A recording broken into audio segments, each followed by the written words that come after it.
अच्छा अवधि नाच गीत सुनाए जा रहे हैं आपकी मंजू मोहिनी और साथ में खुशबू रानी और बहुत सारी हमारी बहनें साथ में हैं। देख लीजिए खुशबू रानी अपने आप एक नजर आवत है। देख लीजिए वैसी नजर लाग रही झरवार वार छुड़वा कैसे ननद भौजाई की। हाँ मोरना नदिया हो बागिया में फुलवा का चनार, मोरना नदिया हो बागिया में फुलवा का चनार,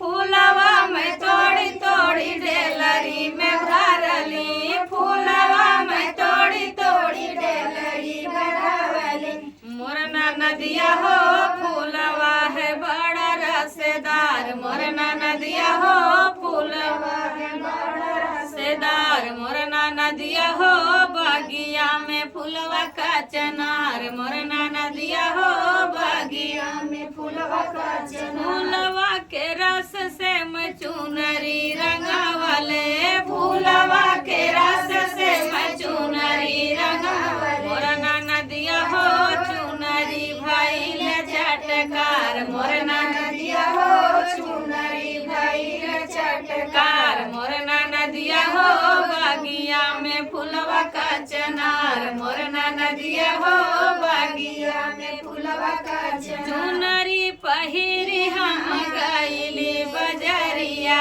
चुनरी पहिरी हम गइली बजरिया, मोरना नदिया हो रहिया रोकेला ठगहार, मोरना नदिया हो रहिया रोकेला ठगहार, मोरना नदिया हो बागिया में फूलवा का चनार, मोरना नदिया हो बागिया में फूलवा का चनार, काहे के रहिया रोकेला ठगहरवा, काहे के रहिया रोकेला ठगहरवा, मोरना नदिया हो भैया हमरा हउए थानेदार, मोरना नदिया हो हमरा भैया हउए थानेदार, मोरना नदिया हो बागिया में फूलवा का चनार, मोरना नदिया हो बागिया में फूलवा का चनार। ननद भौजाई का ये नोक-झोंक है। आप लोग सुनिए, अपना प्यार दुलार आशीर्वाद दीजिएगा। मैं आपकी मंजू मोहिनी और साथ में खुशबू रानी और साथ में बहुत सारी हमारी बहनें हैं और सभी बहनों का आप लोग सपोर्ट कीजिएगा, अपना प्यार दुलार आशीर्वाद दीजिएगा। हमारी बहनें बहुत कड़ी मेहनत कर रही हैं आप सबका प्यार दुलार आशीर्वाद पाने के लिए, तो आप सब प्लीज अपना प्यार दुलार आशीर्वाद दीजिएगा। आइए गीत को सुनाते हैं। मिलल बा मिलल जमीनिया सरकारी बलमा तरकारी बोआइदा, मिलल जमीनिया सरकारी बलमा तरकारी बोआइदा, आधे में आलू बउब आधे में गोभी, आधे में आलू बउब आधे में गोभी,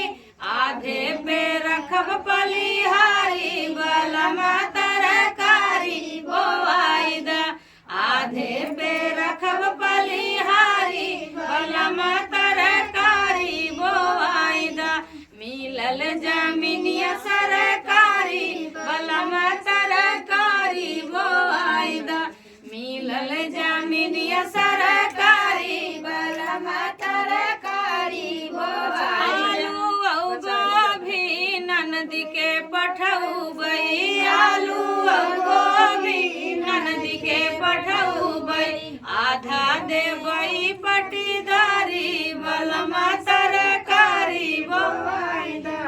आधा देबै पटीदारी बलमा तरकारी बोआइदा, मिलल जमीनिया सरकारी बलमा तरकारी बोआइदा, आलू गोभी ननदी के जोखौबै, आलू